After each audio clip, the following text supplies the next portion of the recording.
What if I told you that Meghan Markle, the Duchess of Sussex, allegedly attempted to feature one of the Vatican's most sacred, tightly guarded artifacts in a Hollywood-style dramatic series, without permission, and that Pope Leo XIV himself has now openly confirmed what happened behind those sealed Vatican doors? But before we continue, please subscribe and turn on the notification bell for updates. That sentence alone has already divided the world. Some say it's impossible. Some say it's outrageous. But others, especially those close to the Vatican's inner circle, say the allegations barely scratch the surface. And that's where our story begins. Imagine this: the Vatican at night. The sky ink black. The marble courtyard silent.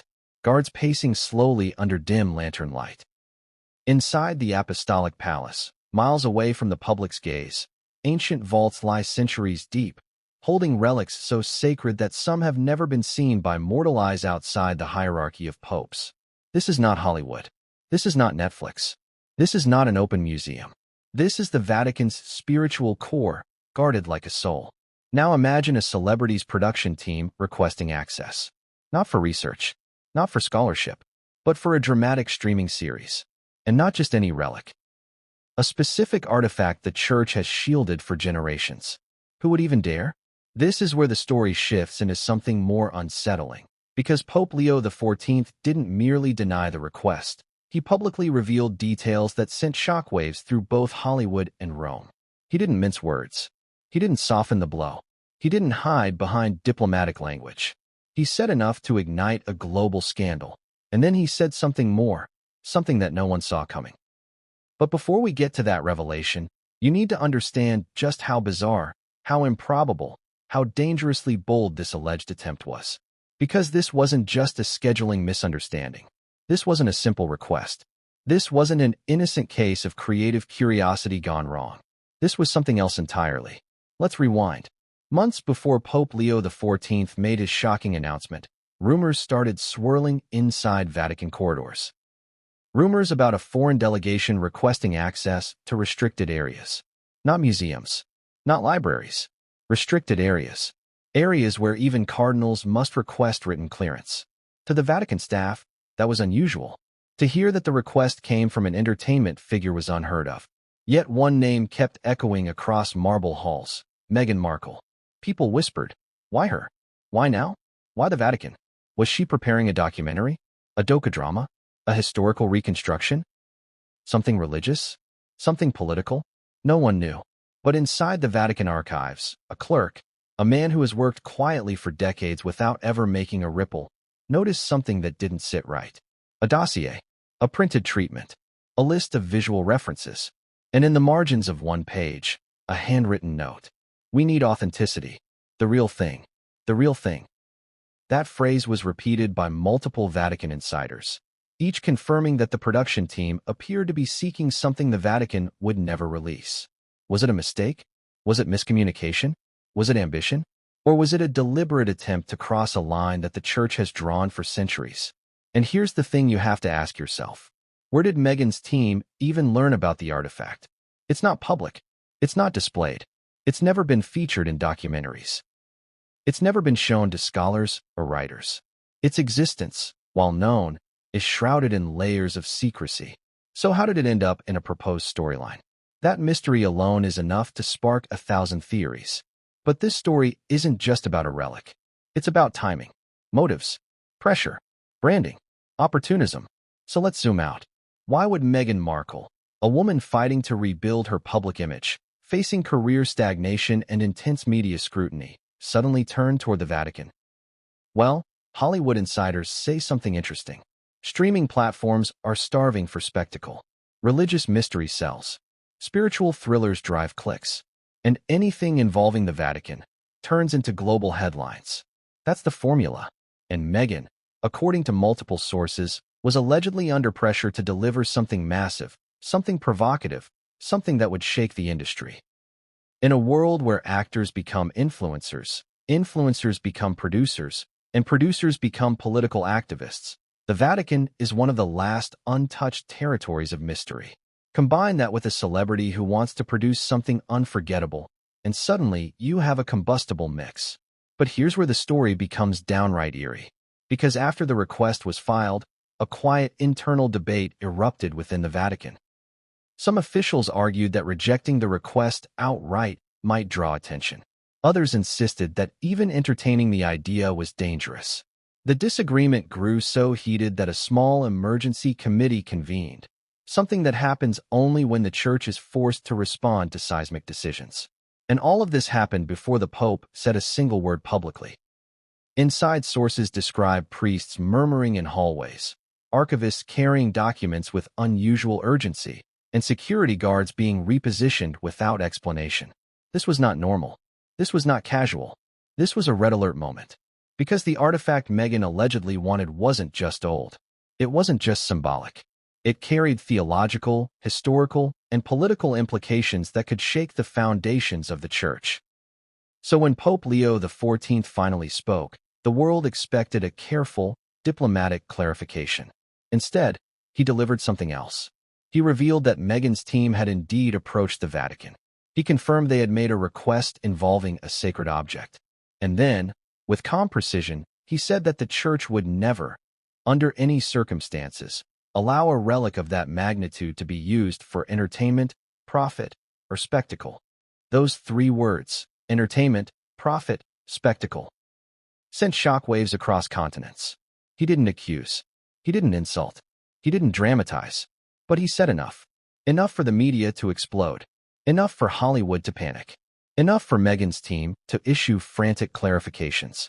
Enough for millions worldwide to question what exactly she tried to do. Immediately, theories flooded social media. Some claimed it was an ancient manuscript. Others insisted it was a relic from early Christianity. Some guessed it was connected to a biblical figure. No one knew, until a Vatican historian went on live television and accidentally hinted at details he wasn't supposed to reveal. And suddenly the narrative shifted again. But here's something you need to understand before we continue. Pope Leo XIV is not a man who speaks publicly without intention. Every syllable is measured. Every word is considered. When he chooses to reveal something, it is because he wants the world to hear it. So when he said that Meghan's creative team attempted to use an artifact without permission, it wasn't a slip. It wasn't a mistranslation. It wasn't a misunderstanding. It was deliberate. A message for Hollywood. A message for celebrities. A message for Meghan. A message for the world. The Pope rarely enters global pop culture scandals, but when he does, it's because something has gone terribly wrong. And that leads us to the most critical question of this entire story. Why did Pope Leo XIV decide to expose this publicly? Why speak now? Why reveal details? Why mention Meghan Markle by implication when the Vatican usually hides such matters behind layers of confidentiality? It wasn't about embarrassment. It wasn't about revenge. It wasn't about politics. It was about the line that had been crossed. Because the greatest shock of all, the part that stunned even those within the Church, was not that Meghan asked. It was how far she allegedly went before being stopped. Now ask yourself, what could possibly have compelled a global religious leader to break centuries of silence on private requests? What did he feel the world needed to know? What did he believe could no longer remain behind closed doors? This story is not just about a celebrity misstep. It's about a confrontation between ambition and tradition, between modern entertainment and ancient spirituality, between public image and sacred boundaries. The Vatican sees itself as guardian of humanity's spiritual heritage. Hollywood sees itself as guardian of storytelling. When those two worlds collide, you get an explosion. And that explosion is exactly what we're about to explore. Because while the Pope's words were powerful, revealing, and shocking, they were nothing compared to what came next. The truth behind the artifact, the truth behind the request, the truth behind the denial, and the truth behind the fallout. This is where the story really begins. But what came next would change everything, and no one saw it coming.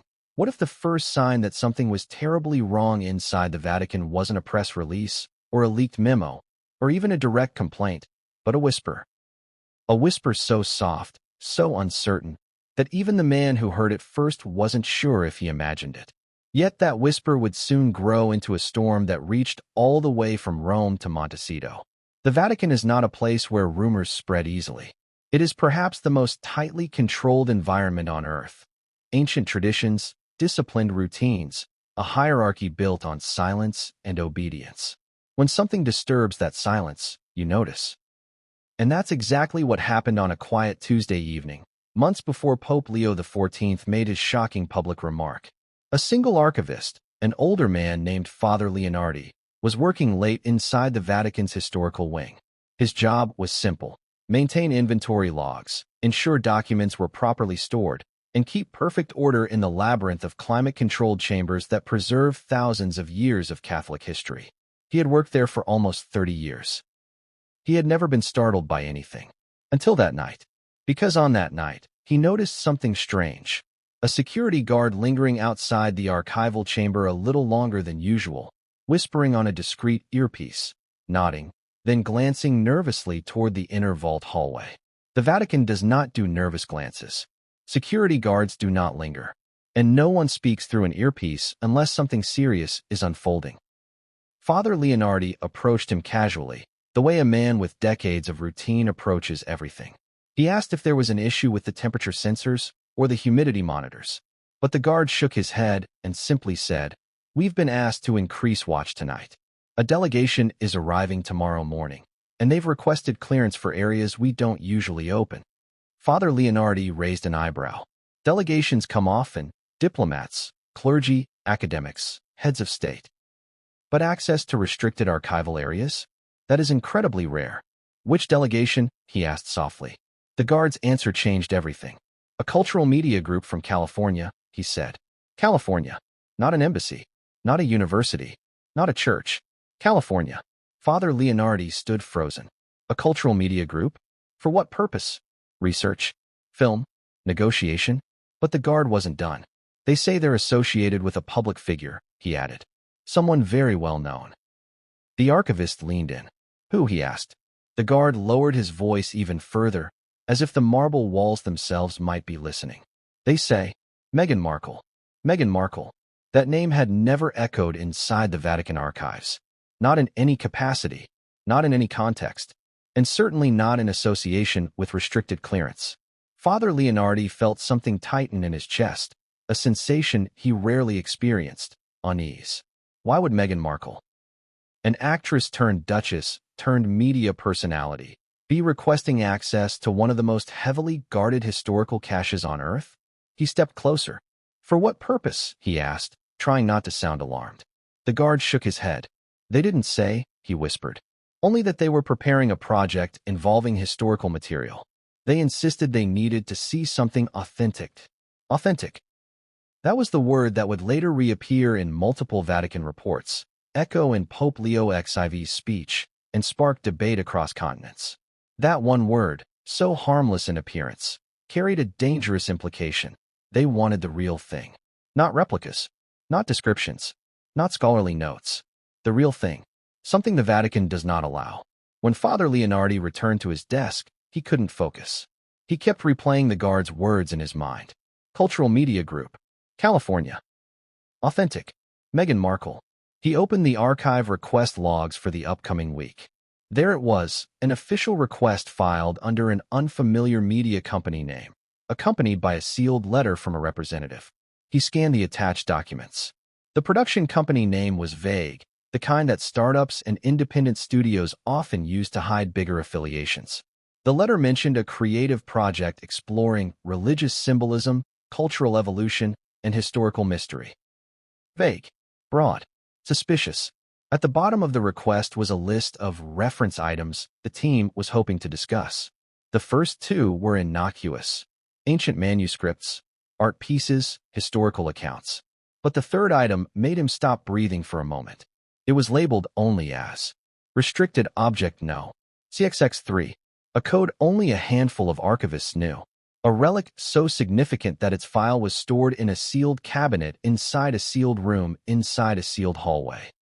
Why would anyone outside the church even know this item existed? His fingers trembled slightly. Something wasn't right. This wasn't normal. This wasn't routine. He immediately alerted his superior. Within an hour, 2 more archivists were awakened and rushed into the office. The Vatican Night Guard system was discreetly tightened. A quiet alert was sent to the Secretariat of State. And by midnight, a report was placed on the desk of someone who almost never received after-hours visitor requests: the Pope's private secretary. Word spread fast among the handful of Vatican staff working late. Not rumors, just uneasy looks, hushed speculation, and lingering questions that no one dared ask openly. Why her? Why this? Why now? Meanwhile, thousands of miles away, Meghan Markle was allegedly preparing for something big. Insiders in Los Angeles later admitted that she had been workshopping ideas for a new streaming platform series, one that needed to go beyond typical royal commentary or self-focused documentaries. She needed something more dramatic, more global, more controversial, something that would elevate her from celebrity to cultural storyteller. And nothing captivates global audiences like the Vatican. But her team, according to multiple accounts, hit a wall. They needed access. Real access. They needed the church to cooperate. They needed authenticity. So they reached out. And that's when things began to spiral. Because while Meghan's team apparently believed they were making an ambitious creative request, the Vatican saw something entirely different: encroachment. The next morning, when the delegation arrived in Rome, tensions were already high. Guards escorted them through designated areas only. Diplomats monitored every conversation. Every word spoken was noted, logged, and reported. The delegation's lead representative, an American woman in her 40s with the polished smile of Hollywood professionalism, introduced herself respectfully. She explained that the project was intended to bridge cultural divides and highlight universal spiritual themes.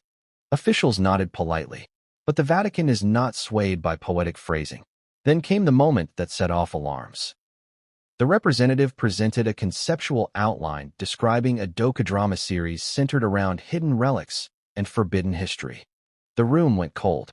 She then presented visual mock-ups, stylized images of ancient religious items dramatized in cinematic lighting. Some were generic, others were eerily specific. Finally, a sketch was revealed. The sketch, the one that later leaked. The one Vatican historians called too accurate. It depicted restricted object No. CXX3. The Vatican official leading the meeting froze. His voice dropped several tones. "Where did you obtain this image?" he asked. The representative looked confused. "It's just a speculative artistic rendering," she replied. "Our researchers compiled various references." But the Vatican official knew better. The depiction was too close. There were details only internal archivists would recognize: shapes, markings, proportions that had never been published, studied, or displayed. And that raised one terrifying question. Who told them? Because if someone outside the Vatican knew even fragments of what that artifact looked like, it meant a breach, a leak, or worse, external intelligence. One Vatican aide stood abruptly and excused himself. Moments later, security protocols were activated. The meeting room doors were silently locked. A second team of officials arrived. The tone changed instantly from polite diplomacy to controlled interrogation. The representative's smile faded. Her assistant's voice cracked. And somewhere in Montecito, Meghan had no idea that her team was now entangled in one of the Vatican's most sensitive internal crises in years. The questions turned sharper. Who described the object to them? Did they know its name? Did they understand its significance? Did they know it was restricted? Why was it included in the storyline? What was the intended scene? Was it meant to be replicated? Reconstructed? Exposed? The delegation gave answers. Nervous, vague, inconsistent. "We just wanted authenticity. It's for creative depth.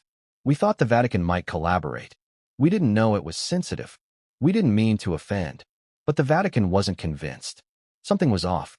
Even after the meeting ended, even after the delegation left Vatican City, even after the Pope was briefed, the archivists continued whispering among themselves.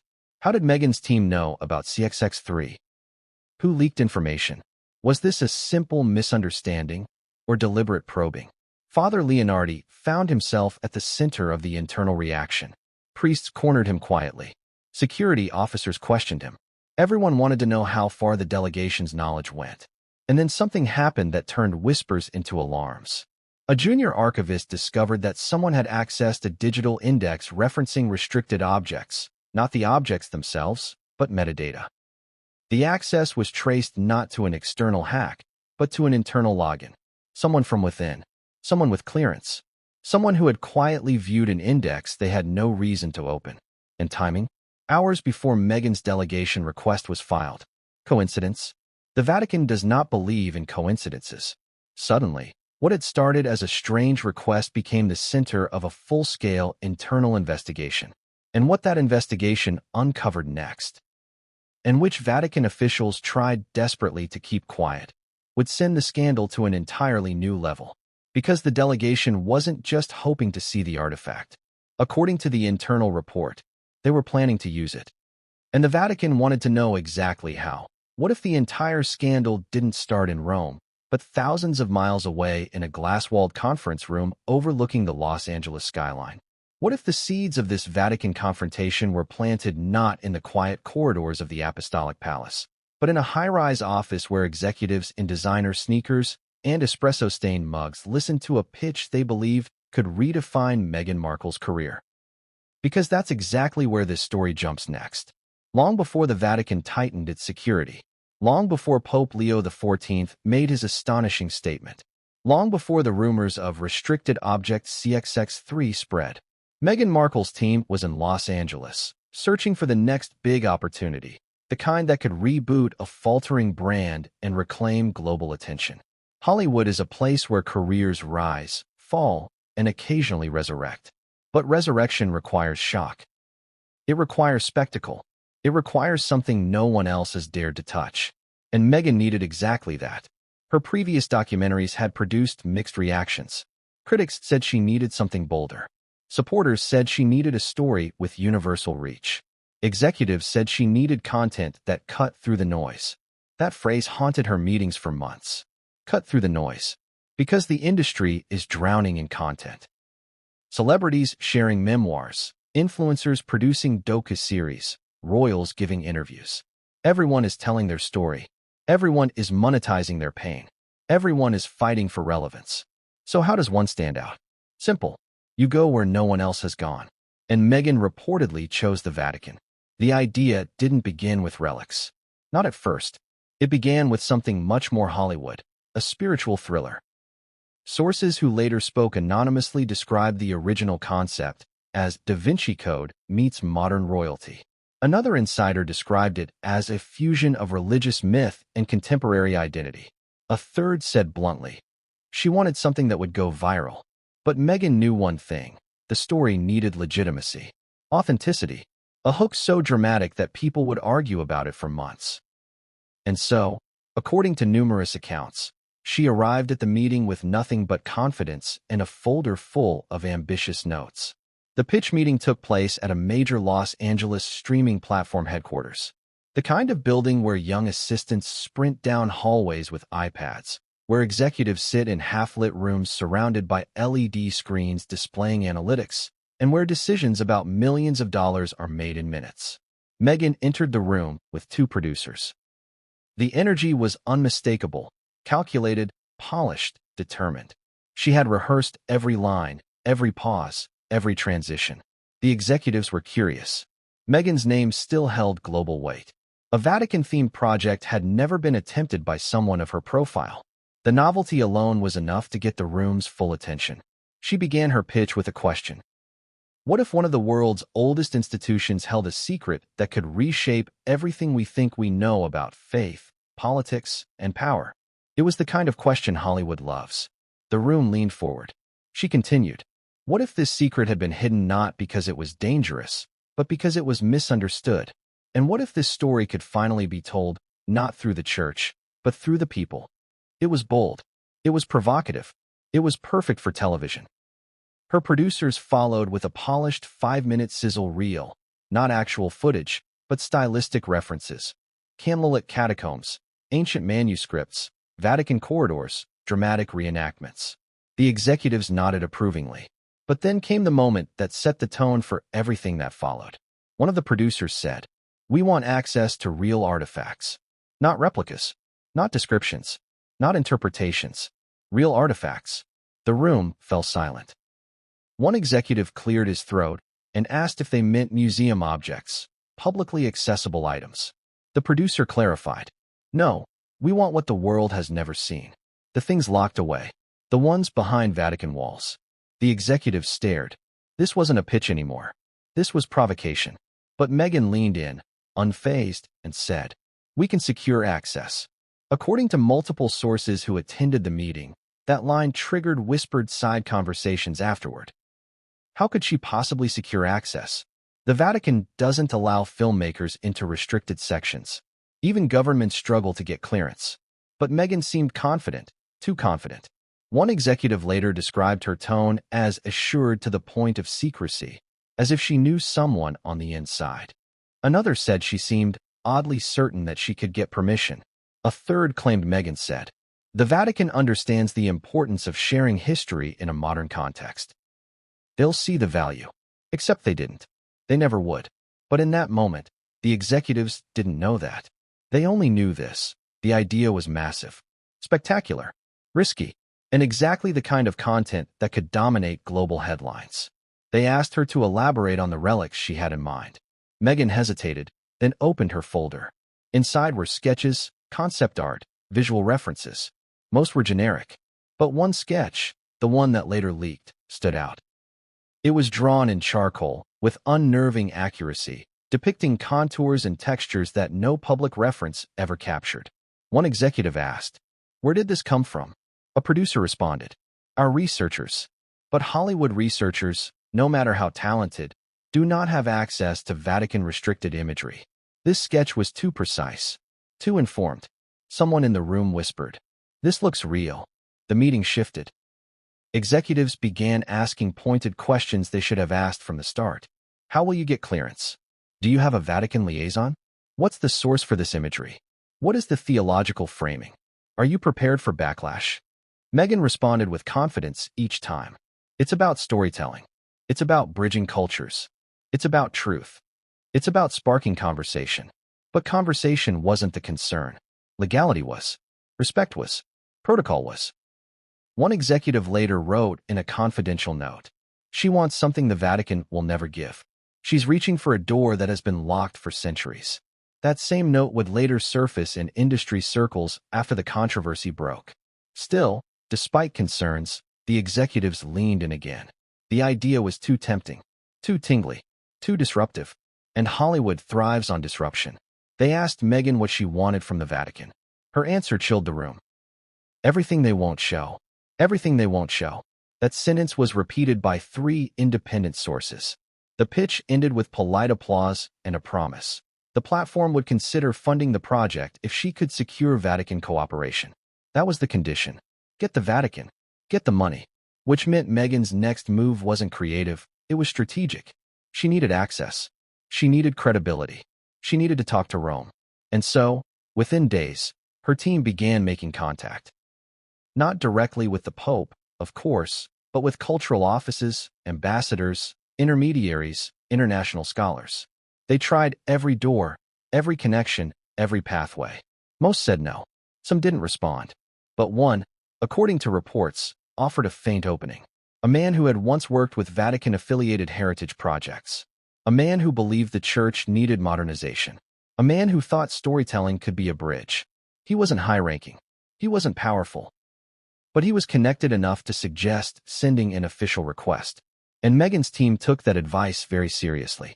Meanwhile, back in Los Angeles, executives discussed the implications of such a project. Some believed it had potential.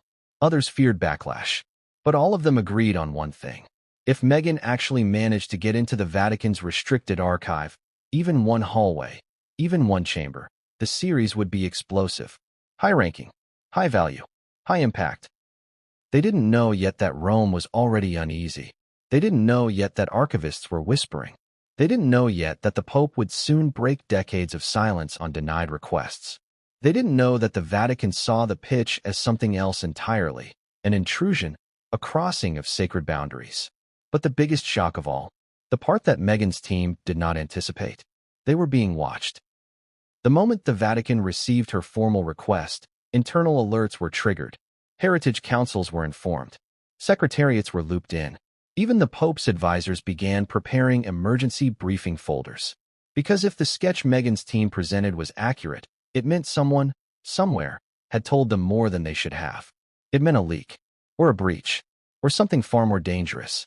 And in the Vatican, breaches are not mistakes. They are scandals.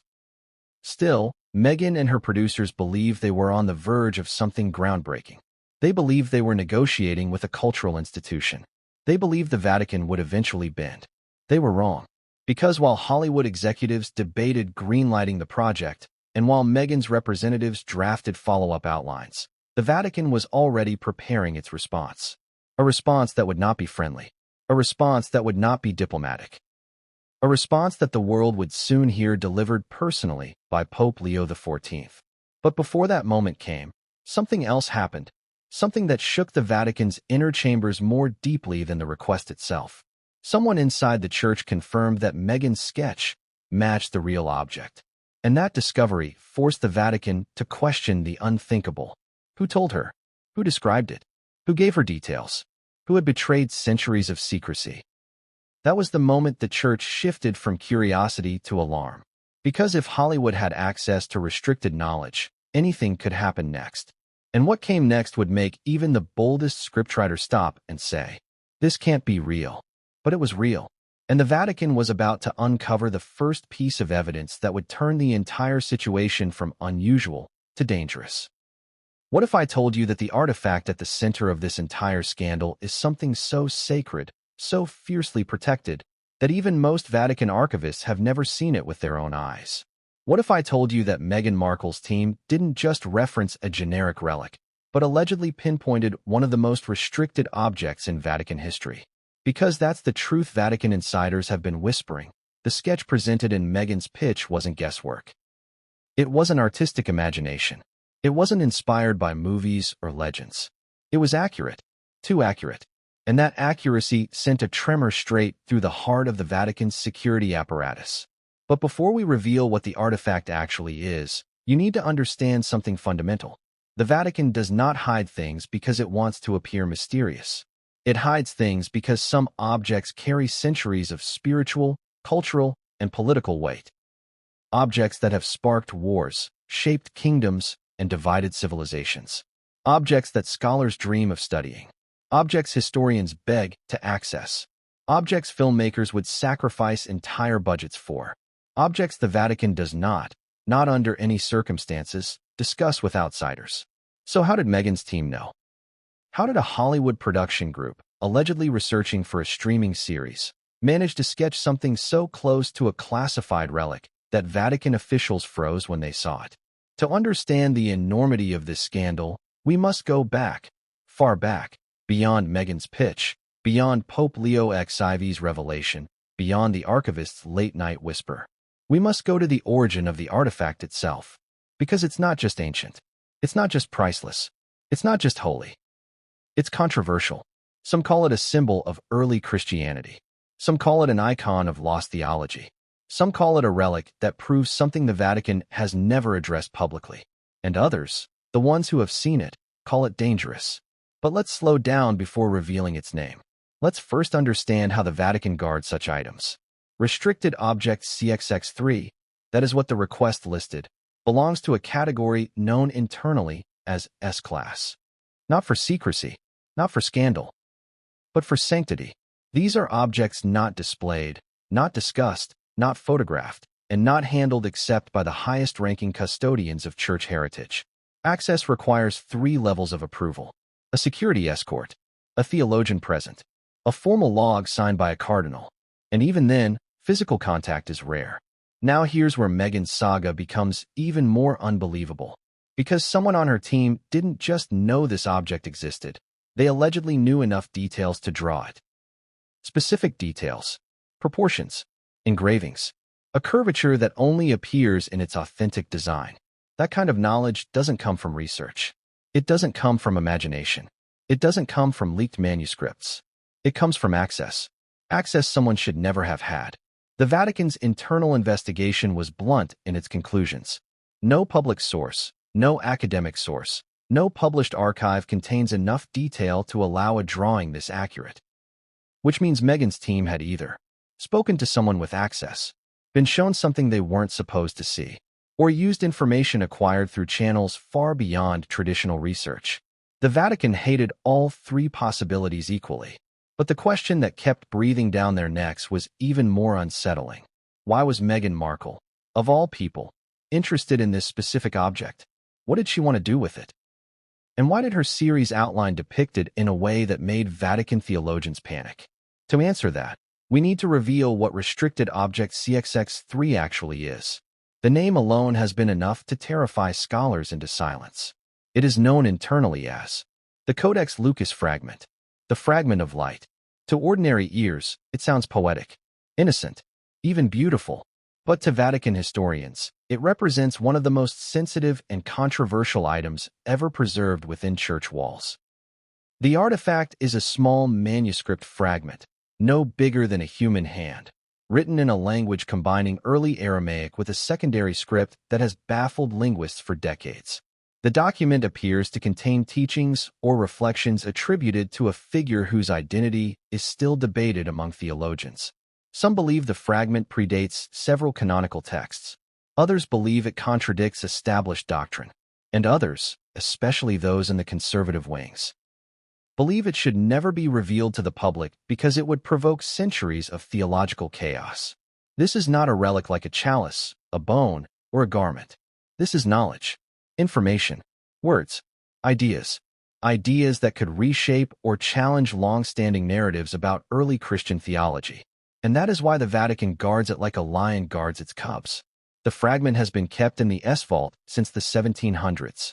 Pope after pope after pope has chosen to keep it hidden. Only a tiny group of scholars have ever studied it, and every one of them was sworn to strict silence. So let's ask the question Vatican officials asked themselves. How did Meghan Markle find out about the fragment of light? Who told her? What did they tell her? And why would she use it in a streaming platform drama? To make things worse, the sketch her team drew was unmistakably the fragment. The parchment edges, the distinctive tear in the corner, the symbol at the top. An early Christic mark rarely reproduced. Even the color, a faded reddish-brown tone unique to documents preserved using a particular ancient resin. One Vatican historian who saw the sketch reportedly whispered, "This is impossible." Another said, "No one outside the church should know these details. No one." And that's when Vatican officials began suspecting the unthinkable. Someone inside the church might have talked, either willingly, or through manipulation, or through infiltration.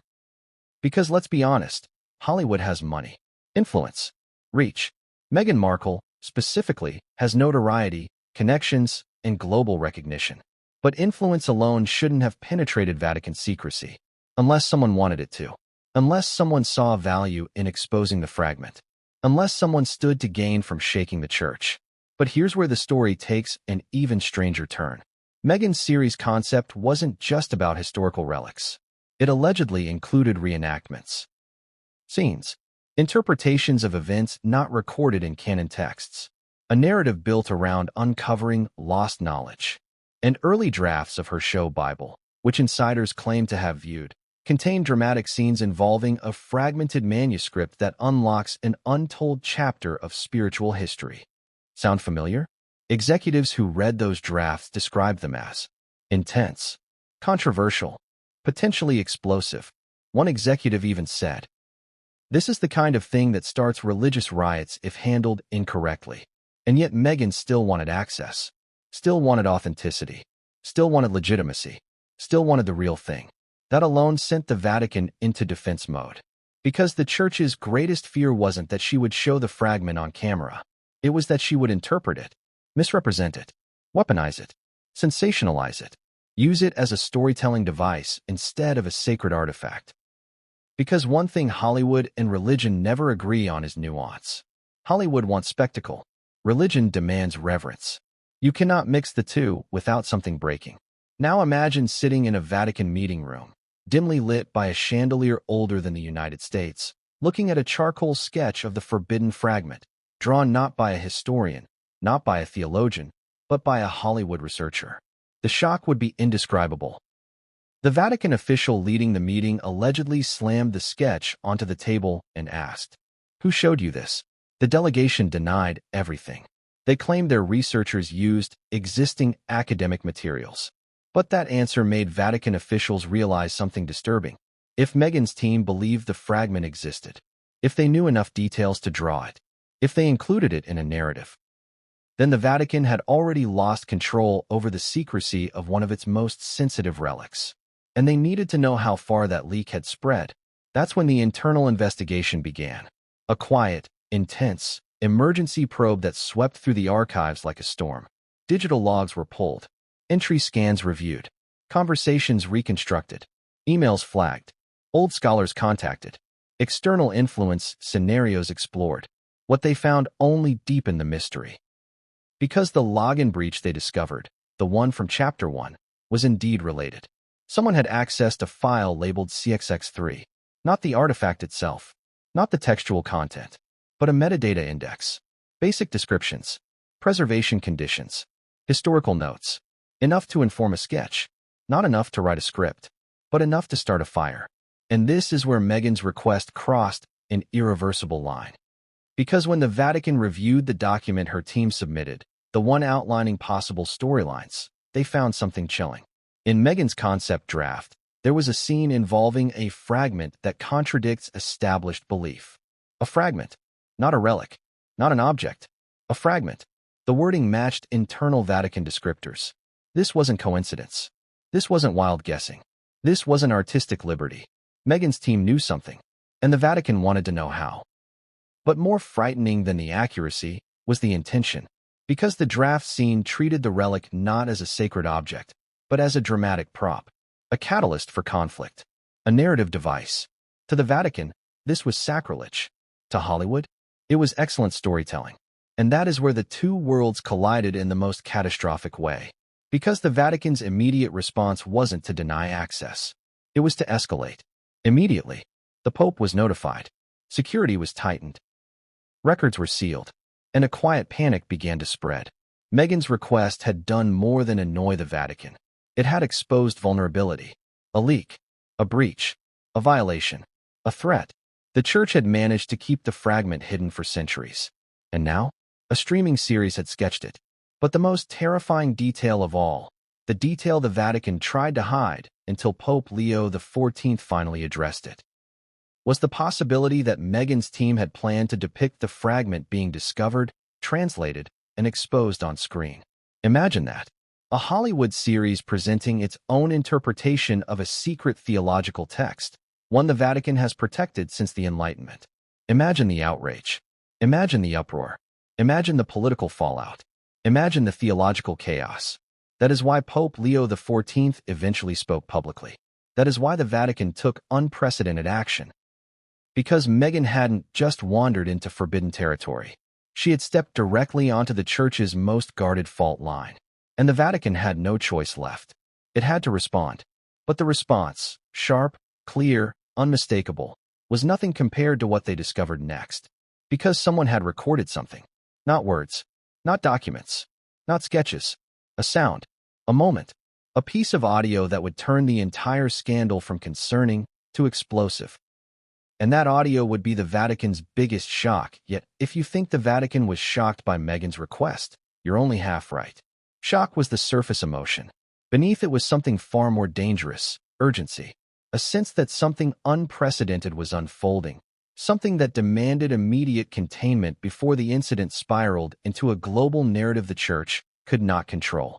So when Meghan Markle's delegation stepped into Vatican City the next morning, bright-eyed, professional, polished, the Church was already preparing a response. But they weren't preparing the response her team expected. They weren't preparing hospitality, courtesy, or collaborative dialogue. They were preparing defense. Because what happened in the hours leading up to that meeting changed everything. Let's rewind to early dawn inside the Apostolic Palace. The Vatican Secretariat of State held an emergency session. A briefing folder was placed on the long oak table. Carved centuries ago, containing the sketch of the fragment of light, the request form listing restricted object CXX3, and the metadata breach logs that traced internal access to a suspicious digital entry. The atmosphere was cold, heavy, electric. Everyone in that room knew exactly what they were facing. A cultural celebrity trying to access one of the Vatican's most sensitive relics? That was already concerning. But a possible internal leak?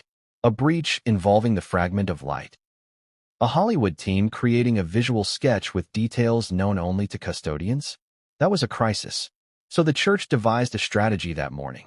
They would meet Meghan's team. They would listen. They would observe. They would gather information. But they would not, under any circumstances, reveal anything. Before dawn broke, units were mobilized. Internal archivists to verify damage. Vatican security to track delegation movement. Theological advisors to decode Meghan's intentions. Diplomatic liaisons to ensure the meeting didn't erupt into scandal.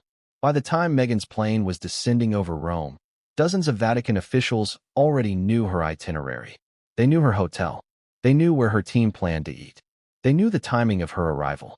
They knew who was traveling with her, how many assistants she had, and even the name of her cultural consultant. This wasn't hostility. It was containment. Because when something threatens the Church's most guarded secrets, the Vatican doesn't wait. It acts. And so, when Meghan's black SUV approached the Porta Sant'Anna entrance, Vatican guards were ready. Professional, polite, iron-faced. Her team stepped out. There was the lead producer, sharp suit, expensive sunglasses. The cultural advisor, educated, diplomatic, well-connected. The assistant, clipboard in hand, eyes darting with excitement. And finally, Meghan, poised, confident, smiling. But here's the thing. That smile faded almost immediately. Why? Because the Vatican reception was not warm. It wasn't rude, but it wasn't welcoming. There were no polite laughs, no casual conversations, no enthusiastic greetings. Instead, Vatican officials stood like statues, measured, formal, evaluating. Meghan felt it. Her team felt it. But they shrugged it off. They were in Rome, at the Vatican, on a mission. Of course the atmosphere would feel heavy. At least, that's what they told themselves. But inside the Vatican walls, the tension was thick enough to choke on. They were escorted through winding courtyards toward a private meeting room. Meghan glanced around, perhaps expecting grand architecture, soaring ceilings, Renaissance murals. Instead, the route seemed deliberately chosen to avoid significant sights. Hallways were plain. Rooms were minimalistic. The air smelled of aging stone and quiet suspicion. A Vatican aide later revealed why. We did not want to give the impression of openness. We wanted them to understand the gravity of their request. Eventually, they reached a tall, narrow wooden door. Behind it waited the delegation of Vatican officials, priests, historians, archivists, security representatives, and one cardinal overseeing the meeting. The moment Meghan's team entered, the cardinal rose. "Welcome to the Vatican," he said. His voice was warm but stern, like a man offering hospitality while guarding a ticking bomb. Everyone sat, and then the meeting began. The producers started with rehearsed introductions. Polite smiles, carefully polished wording, a tone of professional optimism. "We're honored to be here. We admire the Vatican's cultural heritage. We believe this collaboration could help bring understanding to millions." But Vatican officials didn't lean forward. They didn't nod with enthusiasm. They listened, but they did not soften. The cardinal interjected early. "You have requested access to a restricted area," he said. Notice, he did not say artifact. He said area. Neutral. Non-confrontational. Careful. "Yes," Meghan's advisor replied. "For research." "What kind of research?" the cardinal asked. "Creative research," the advisor said. "For a docudrama series exploring faith, history, and spiritual evolution." Vatican officials exchanged glances. They had already read the proposal. They knew exactly where this was going. The cardinal continued. "You also requested consultation on an object listed here as CXX3. The advisor nodded confidently. "Yes, that's correct. We would like to study it, or speak to someone who has seen it. We believe it holds symbolic significance for the project's themes." The cardinal's tone darkened. "What do you know about this object?" Meghan's advisor hesitated. This wasn't how pitch meetings usually worked. The Vatican wasn't collaborating like Hollywood executives. They were interrogating. "We believe," the advisor began slowly, "that it represents early theological reflection. We don't need to see the text itself. Just gain contextual insight." That was the wrong answer. Because by implying they knew the object contained text, or reflection, they indirectly confirmed knowledge no outsider should possess. A Vatican historian leaned forward. "Who told you that this object contains text?" he asked. The advisor froze. Meghan, sensing tension, stepped in. "We have researchers," she said calmly. "They compiled information from academic sources and historical references." That was line number one, though perhaps unintentionally. There are no academic sources describing the fragment of light. No papers. No mentions. No published references. Not even coded journal entries. The Vatican has ensured its silence for centuries. Academic sources? The historian repeated slowly, disbelief dripping through his voice. Yes, Meghan said. We researched extensively. We want authenticity. Authenticity. That word again. The cardinal's expression hardened. And this sketch? He asked, sliding the drawing across the table. Meghan's advisor tried to appear unfazed. It's just an artistic interpretation. Based on what? The cardinal pressed. Silence. Everyone felt it. Heavy. Suffocating. Charged. The Vatican officials exchanged another look, and now it was clear to Meghan's team that something was very wrong. This wasn't a collaboration. This wasn't a discussion. This wasn't even a negotiation. This was a confrontation. A Vatican official finally spoke. This depiction, he said, tapping the sketch with his finger, is not an interpretation. It is too accurate. Much too accurate. The cardinal continued. There are elements here known only to those who have had physical proximity to the object. Explain this. Meghan's advisor swallowed. We used symbolic inference. The cardinal stared at him, unblinking. Symbolic inference does not provide anatomical accuracy. The temperature in the room seemed to drop. Another Vatican official leaned in. Where did you get this? We didn't get it from anyone, the advisor insisted. No scholar has ever published imagery resembling this object, the official said. No academic source has ever described its physical appearance. Only internal custodians know these details. The advisor stammered. Meghan's face tightened. Her producers exchanged nervous glances. Everyone in the room now understood the same chilling thing. This wasn't a misunderstanding. This wasn't creative interpretation. This was data. Restricted data. And someone gave it to them. The cardinal's voice changed, no longer diplomatic, no longer curious. It was commanding now. You will tell us how you acquired this information. Meghan inhaled sharply. With respect, she said, we're not here to cause offense. We aren't here to breach your rules. We just want to tell a story rooted in truth. The cardinal replied. This is not your truth to tell. The room went silent. For a moment, no one moved. Then a Vatican security officer entered quietly and whispered something into the cardinal's ear. His face stiffened. He nodded.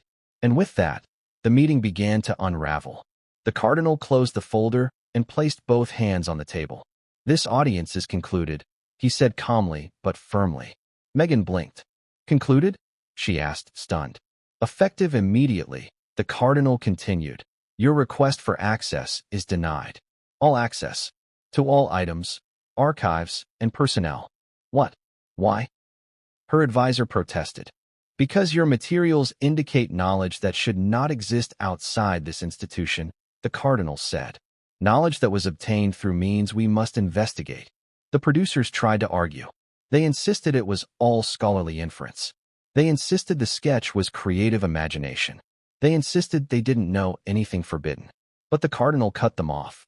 We will not debate this, he said quietly. Meghan leaned forward, trying one last diplomatic attempt. We are simply trying to create a project that helps people understand faith in a modern way, she said. Isn't that something the church wants? The cardinal responded with a sentence that, according to insiders, chilled even the translators. Understanding comes from God, he said, not from entertainment. The meeting ended. Quickly, awkwardly, Vatican guards escorted Meghan's team out of the building.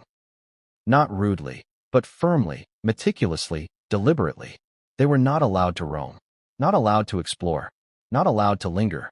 As the group exited through the courtyard, one of the archivists watched them from a high window. Later, he recounted to colleagues. They came with confidence. They left with fear. But the story didn't end there. Because as Meghan's SUV rolled away, a Vatican official discovered something far worse than the sketch. An audio recording had been captured inside a restricted hallway. Not by Vatican staff, not by security, but by someone in Meghan's delegation. This wasn't speculation. It wasn't rumor. It was confirmed. A muffled recording of an off-limits corridor. Whispered conversations. Footsteps. And one voice, clear, unmistakably American, saying, "We need the real thing." That recording was the spark that set the Vatican on fire. Because now the church wasn't just dealing with a problematic request. They were dealing with a violation, a breach, a threat. and they needed to respond publicly.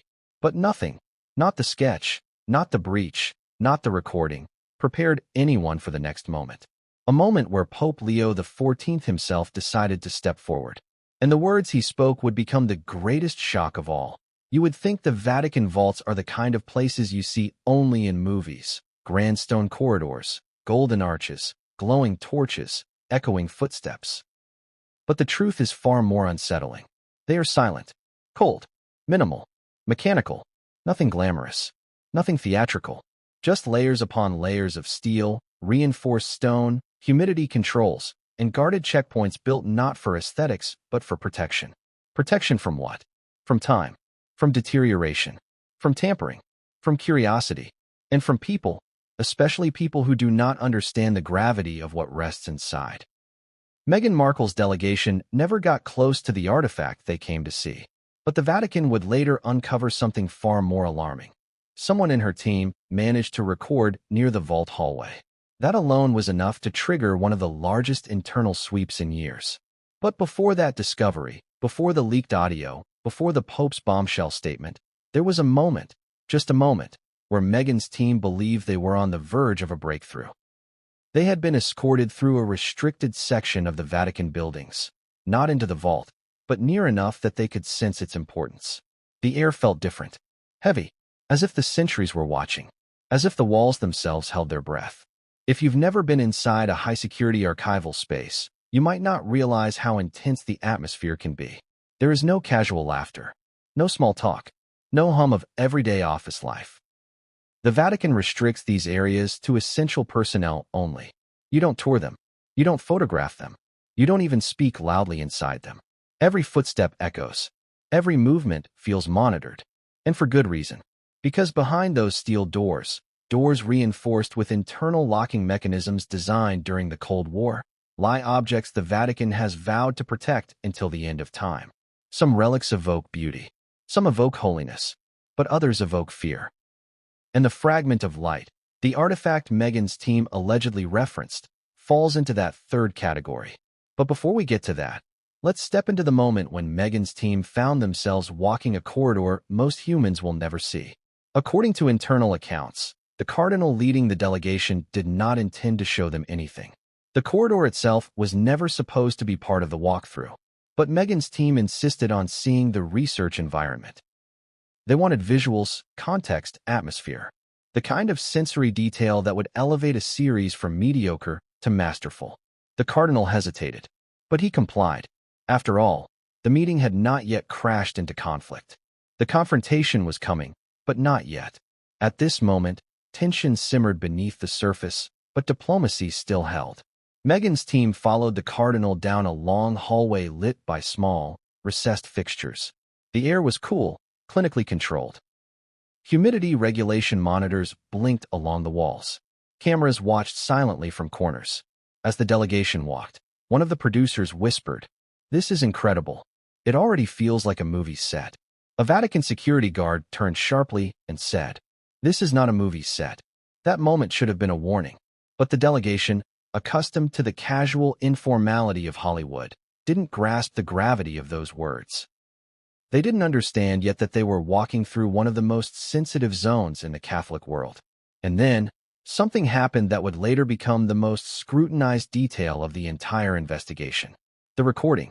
Someone, no one knows who, activated a voice recorder, maybe hidden in a purse, or a pocket, or a phone set to voice memo. The Vatican doesn't allow recording devices in restricted areas, and Meghan's team had been explicitly instructed to leave phones behind. But someone slipped through. Someone recorded. Let's pause for a moment. Imagine being inside the Vatican vault corridor, feeling the cold air on your skin, hearing your own breath echo, being reminded repeatedly, no photos, no video, no audio, no devices. And then someone breaks that rule. Not by accident, not by curiosity, but deliberately. Why? Theories vary. Some believe the recording was to preserve sensory detail, sound, ambience, texture, to help recreate scenes later. Others believe it was a negotiation tool, evidence that they had reached areas the Vatican would later deny. And others, not many, but some inside the Vatican, believe it was intelligence gathering, not espionage. Not spying, but probing, testing boundaries, seeing what could be accessed, gathering proof that they had stepped inside a forbidden zone. Because when the audio was later analyzed, what Vatican investigators found was disturbing. Footsteps, echoes, soft murmurs of the cardinal explaining climate control standards, a brief shuffling of papers, and then, clear as day, a whisper. "We need the real thing." That one sentence made Vatican officials furious. Not anxious, not offended, furious, because it implied intent. Not curiosity, not reverence. Intent. But that would come later.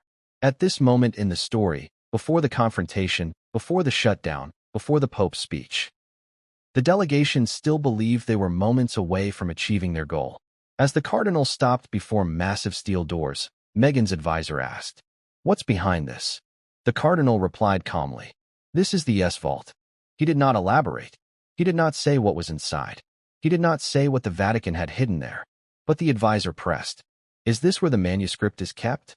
The cardinal froze. He turned slowly. And in that instant, everyone in the hallway felt the shift. The air tightened. The guard stiffened. The temperature seemed to drop. The cardinal spoke with a tone so cold it could freeze bone. "What manuscript?"